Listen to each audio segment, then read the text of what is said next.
Vamos continuar aqui as mentiras e adulterações protestantes, né?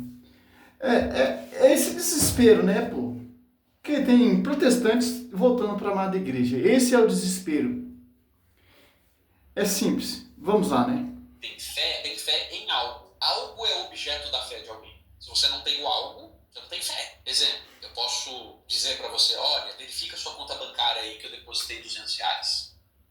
Que é da doutrina apostólica, porque ele tem fé nos apóstolos. Só que aí o ônus cai no colo dele de novo. Então ele tem que provar que os apóstolos falaram que aquela doutrina é apostólica. E aí ele vai entrar num loop vicioso e não vai conseguir sair daqui, justamente porque ele não consegue provar que os apóstolos ensinaram aquela doutrina. Se ele ainda insistir dizendo mesmo assim eu confio, então ele vai ter que assumir que não confia no que os apóstolos disseram, mas naquilo que ele quer acreditar que os apóstolos disseram sem prova nenhuma. Logo, é o protestante que está mais perto da fé apostólica do que o católico, porque o protestante consegue afirmar os dogmas de fé dele objetivamente por aquilo que os apóstolos escreveram, comunicaram. Quais são os dogmas de fé protestante? Sola Escritura, aonde tem a visão que vem do fundamento dos apóstolos escriturista.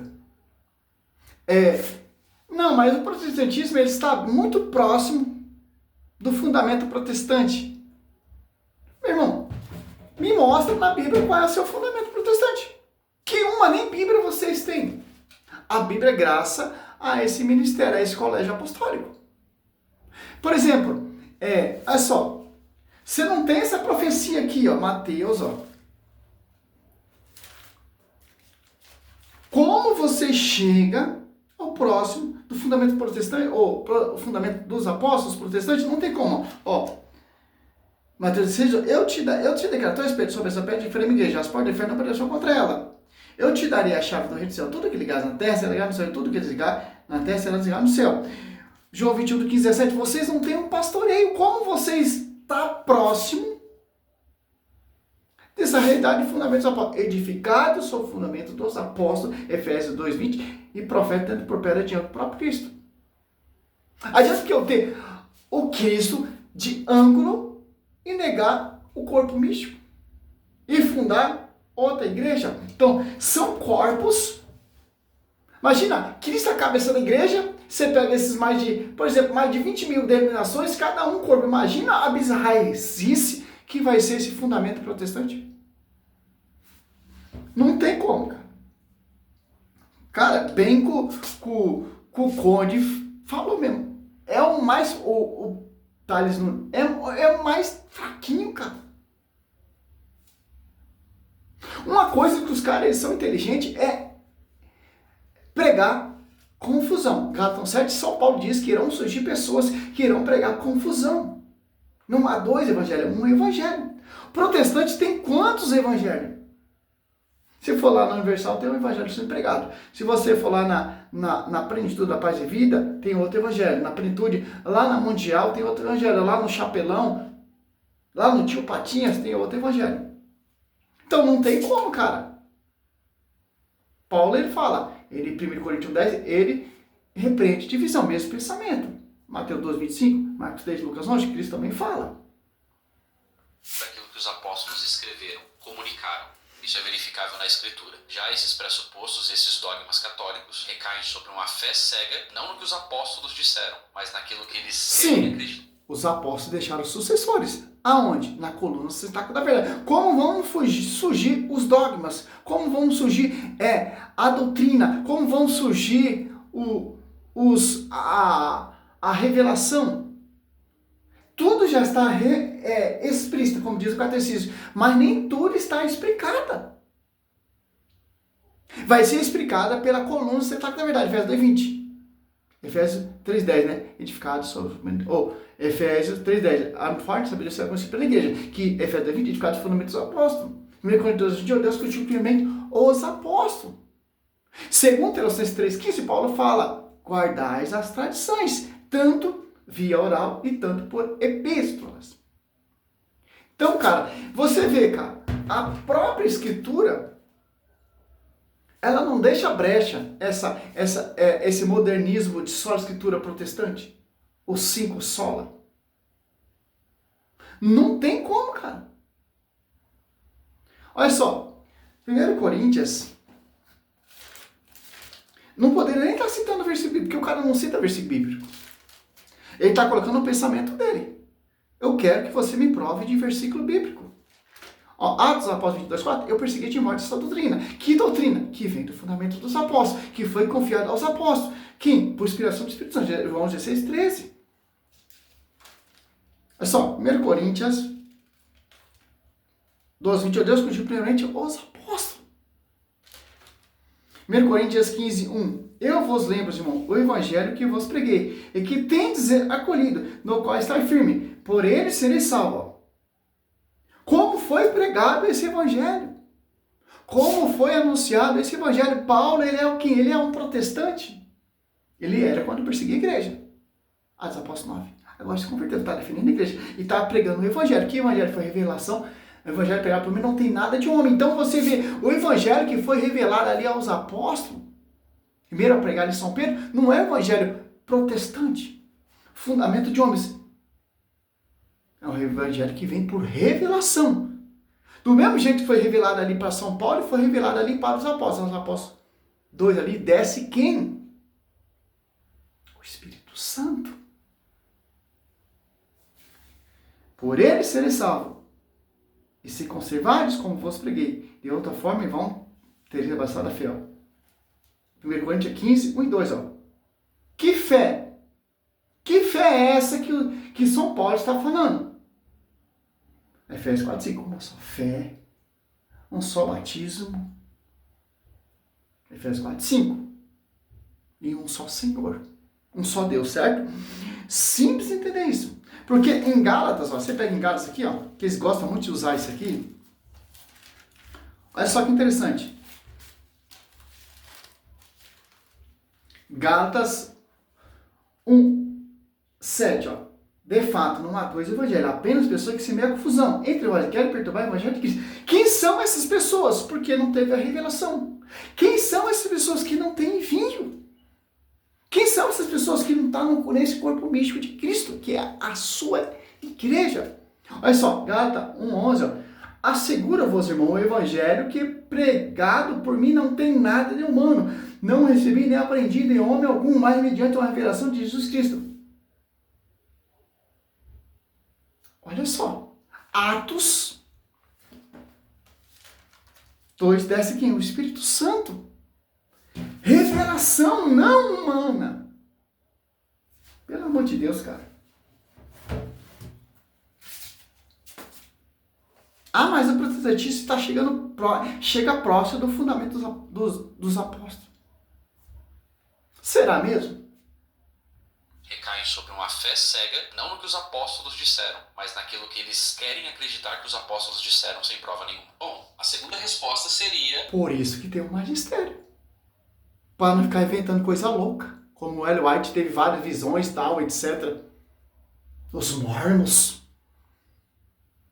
Algum tipo de registro. Bom, nós conseguimos comprovar que doutrina X ou Y católica é apostólica, não está na Bíblia, mas foi pela transmissão oral, verificando algum registro, alguma evidência na história. Qual o melhor registro extra-bíblico? Aqui entraria, por exemplo, os pais da igreja, escritos cristãos extra-bíblicos dos primeiros séculos, porque é uma questão lógica, inclusive isso é usado na apologética católica, de que os pais da igreja viveram um período próximo dos apóstolos, ou seja, o grau de confiabilidade é maior. Então, pelo fato de... Por exemplo, para Santa Antioquia, foi como transmitido o evangelho para ele, porque no seu tempo não tinha um cano formado de Bíblia bíblico.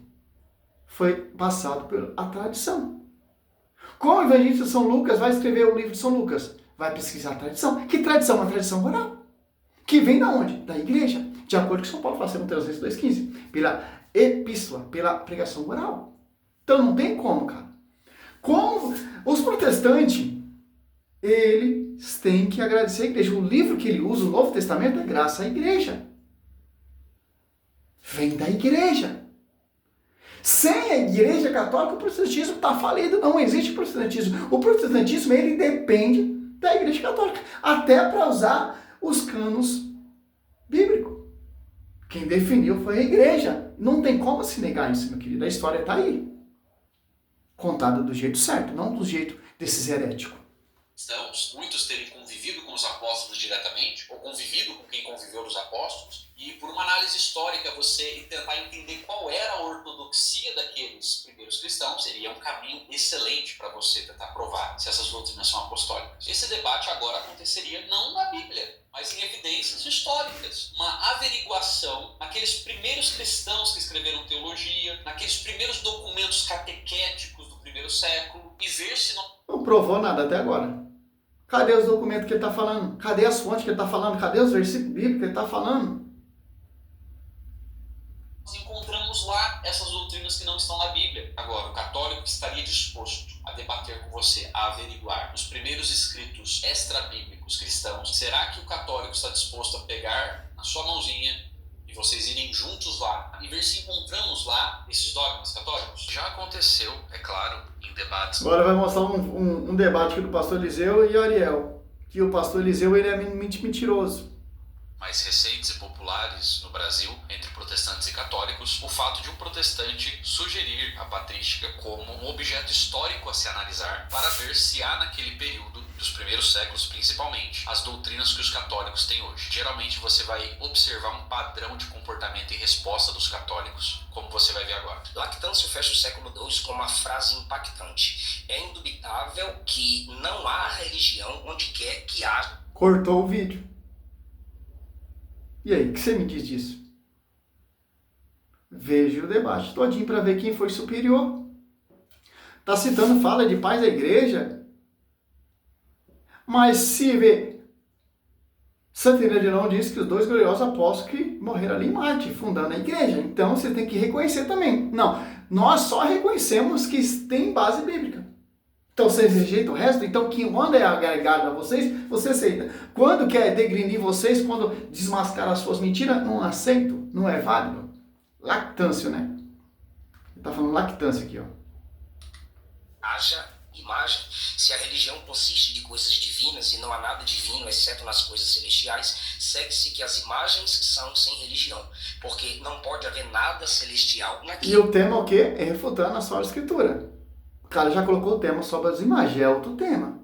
Você está vendo? Ele não segue uma linha cronológica para provar que os apóstolos ele era só escriturista. Não. O que é feito. Pegou outro vídeo de outro herege. Eusébio, isso aqui está na enciclopédia católica e também é confirmado pelo, História eclesiástica. Pelo Richard Price, essas seguintes palavras, que uma mulher pede a ele uma imagem de Cristo. E ele diz assim: você escreveu a mim a respeito de um certo ícone de Cristo e o seu desejo de que eu enviasse tal ícone a você. O que você tinha em mente? De que tipo de ícone é Carregada de uma coisa curiosa.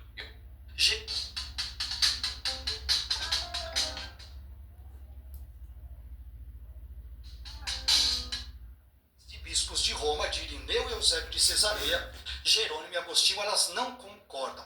E aí, se a tradição ela tem aquele elemento da inspiração... Vamos ver aqui. Eliseu. Olha só.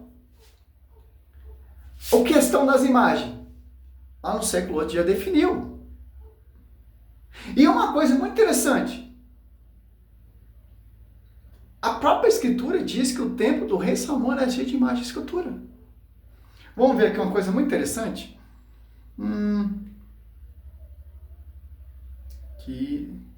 Deixa eu dar um pause aqui para o vídeo não ficar muito grande. Então, é simples. Voltando ao vídeo aqui, né?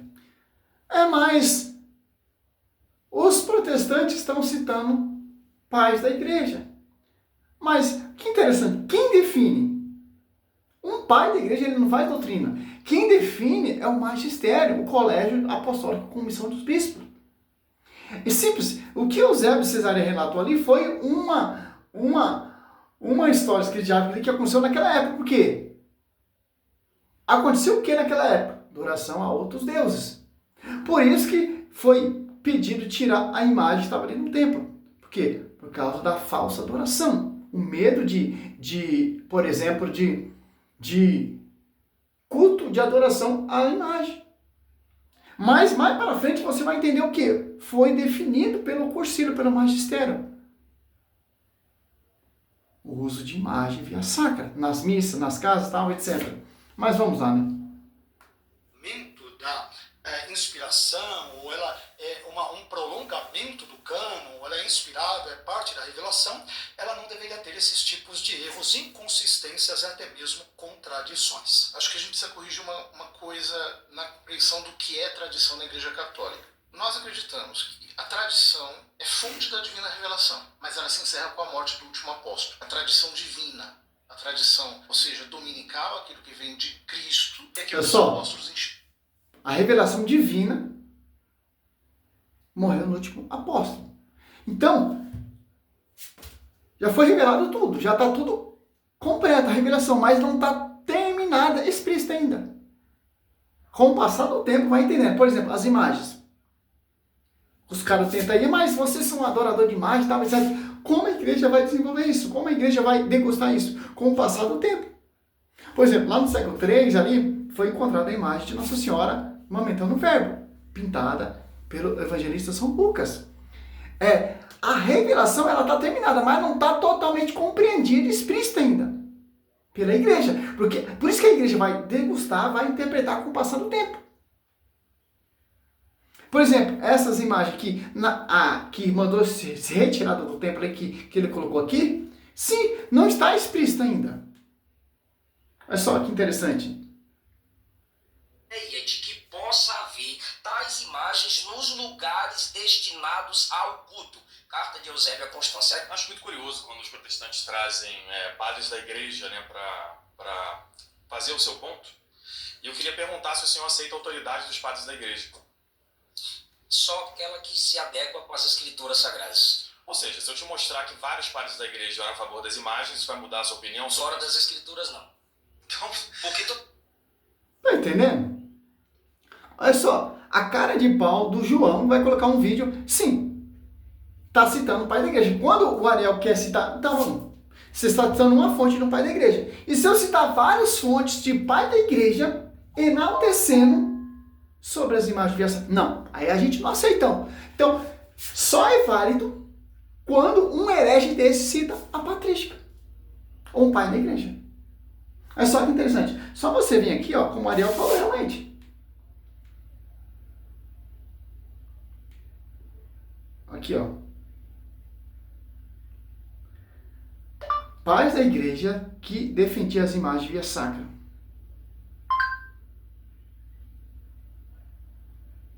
Aí não aceita, não é válido para ele, ó. A Igreja Católica Apostólica Romana é uma instituição que definiu o uso de imagem sagrada ao longo da história e estabeleceu a prática devocional da via sacra. Tem tudo aqui, ó. Teólogo da encarnação. O grande argumento de teólogo defendia por santo como São João Damasceno era de que Deus fez homem em Jesus Cristo. A encarnação, né? O Deus invisível, tornando-se visível. Por essa razão, representa Jesus e os mistérios de sua morte. A ressurreição, por meio da arte, tornou-se legítima e santa.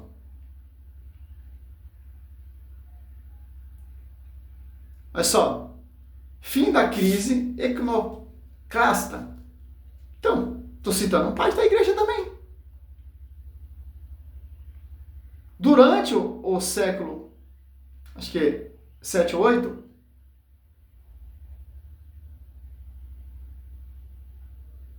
é isso mesmo, Império Bizantino viveu em crise iconoclasta, um movimento que ordenava a distinção de ícones e imagem religiosa. A Igreja Católica defendeu vigorosamente o uso das imagens. No sétimo Concílio Ecumênico, o Concílio de Nicéia II, em 787, ficou determinado que as imagens não são adoradas.